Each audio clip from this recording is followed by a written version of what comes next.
भारत माता की जय। गोशा महल परिवार की ओर से आज जो आप सबने हम सबको आशीर्वाद देने के लिए यहाँ पर बुलाया है, मैं आप सबको प्रणाम करता हूँ और धन्यवाद प्रकट करता हूँ आप सबको।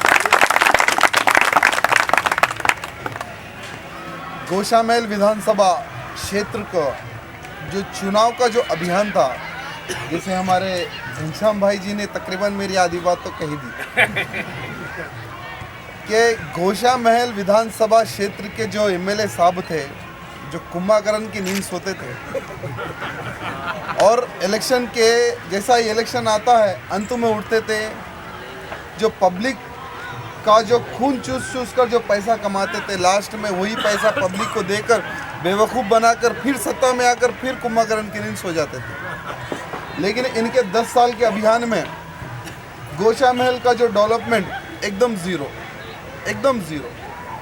जैसे भारतीय जनता पार्टी की ओर से एक गरीब आपका छोटा भाई मुझको टिकट एक विश्वास करके भारतीय जनता पार्टी ने जो टिकट दिया है, टिकट प्राप्त करने के बाद में जैसा ही हम गली गली घर घर जब प्रचार के लिए निकले, ऐसा कौन सा गली नहीं है, ऐसा कौन सा घर नहीं है जहाँ पर कंप्लेंट्स नहीं है। हर गली में एक ही कंप्लेंट कि हमारे को विकास चाहिए, हमारे गली डेवलपमेंट होना चाहिए, हमें सीवरेज का प्रॉब्लम है, वाटर का प्रॉब्लम है, ऐसे कई समस्याएं। सिर्फ एक बस्ती नहीं, पूरे गोशा महल की हर गली हर बस्ती में सिर्फ एक ही कंप्लेंट कि हमें डेवलपमेंट चाहिए। लेकिन मैं सबको धन्यवाद कहूँगा, जो कभी नहीं हुआ इस बार जो हुआ है इस चुनाव के अभियान में।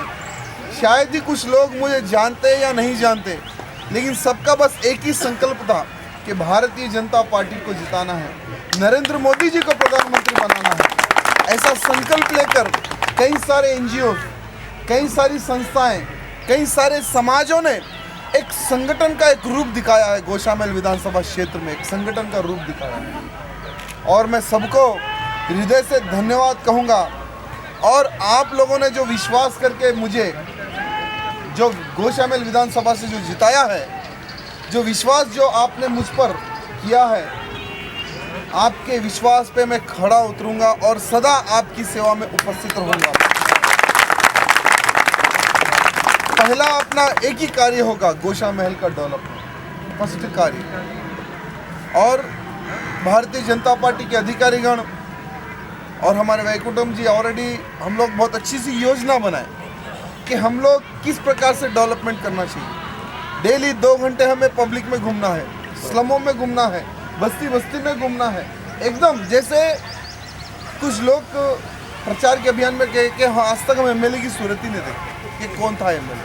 हम ऐसा नहीं, एक एमएलए नहीं कि राजा सिंह को लोग अपना छोटा भाई या अपना दोस्त उस तरह से जाने, उस तरह से हम लोग पब्लिक में जाएंगे। आज के बाद पब्लिक को कभी फील ही नहीं होना कि हमने कभी एमएलए को देखा है। नहीं, अभी तो आके गए, कल ही तो मिले हो, परसों तो हमारी बस्ती में चर्चा हुई, परसों हमारी बस्ती में सभा हुई। उस प्रकार से हमें पब्लिक के नज़दीक रहना है, तभी पब्लिक का जो विश्वास, पब्लिक ने जो विश्वास करके जो हमें जीता है, तभी हम पब्लिक की सही सेवा कर सकते हैं। और उसके साथ ही साथ जैसे मेरा एक ही संकल्प और एक ही नारा, गौ हत्या बंद होना है, ये मेरा लक्ष्य है। और राजनीति में मैंने तो पैर सिर्फ मेरी गौ माता की रक्षा के लिए ही रखा, ये सत्य है।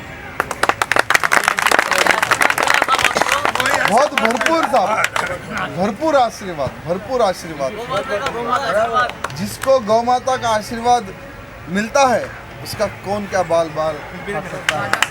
बहुत बड़ी बात साहब, स्वयं गौ माता हमारे साथ बोल रहा ना, बहुत बड़ा आशीर्वाद मिला है, समझ के जी मैं बोल नहीं सकता, शब्द नहीं आ रहे, उतना बड़ा आशीर्वाद मिला है। और गौ हत्या बंद कराना मेरा संकल्प है। और अच्छी बात तो यह है कि मोदी जी का भी ये भी संकल्प है, मोदी जी का भी यही संकल्प है कि गौ हत्या पर प्रतिबंध लाना और गौ माता को राष्ट्रीय प्राणी घोषित करना, उनका भी ये संकल्प है। और भगवान के आशीर्वाद से हम सबकी मनोकामना बस पूरी होने वाली है, क्योंकि 26 तारीख को नरेंद्र भाई प्रधानमंत्री की शपथ लेने वाले हैं। और आप सबका आशीर्वाद चाहूँगा और आप सबका सहयोग चाहूँगा। आप कभी भी आपके क्षेत्र में हो, किसी भी प्रकार की अगर कोई दिक्कत आती हो तो मुझे डायरेक्ट आप कॉल कर सकते हो। डायरेक्ट साहब, एक एमएलए को कॉल कर रहे हैं ऐसा मत समझो, हमारे छोटे बेटे को कॉल कर रहे हैं, हमारे दोस्त को कॉल कर रहे हैं, वो फीलिंग से आप कॉल कीजिए साहब। हम सदा आपकी सेवा में उपस्थित रहेंगे। और शहर हमारा, मेयर हमारा, शहर हमारा और मेयर हमारा बोलने वालों को भी सबक सिखाने का समय आने वाला है साहब, क्योंकि नवंबर में कॉरपोरेटर चुनाव है साहब। फिर से एक बार आप कमर कसना ही पड़ेगा, क्योंकि शहर इनके बाप का नहीं है साहब, क्या बात, हम सबका है। शहर इनके बाप का नहीं है, हम सबका है। और ये शहर हमारा बोलने वालों को सबक सिखाना है हमें। फिर से एक बार मेयर की सीट भी हमें खींचना है, इसके लिए भी आप सबका आशीर्वाद हम चाहेंगे। गोशा महल की 8 कौन से 8 डिवीज़न, गोशा महल के 8 डिवीज़नों में भी भारतीय जनता पार्टी के कॉर्पोरेटरों को जिताने के लिए भी आप सबका आशीर्वाद चाहूँगा। हम कहाँ जाएंगे? भारतीय जनता पार्टी के बोले भाई, हम कहाँ जाएंगे? नहीं मैं क्षमा चाहूँगा, करेक्ट बोले, जैसे गठबंधन तो 101% रहेगा, गठबंधन तो 101% रहेगा। जहाँ पर टीडीपी रहेगी, कोई जगह पर बीजेपी रहेगी, लेकिन जीतना तो हमें ही है। या टीडीपी का मेयर या बीजेपी का मेयर, बनना तो अपना ही है, बनना तो अपना ही है। और सबको फिर से एक बार साहब प्रणाम करता हूँ और धन्यवाद पकड़।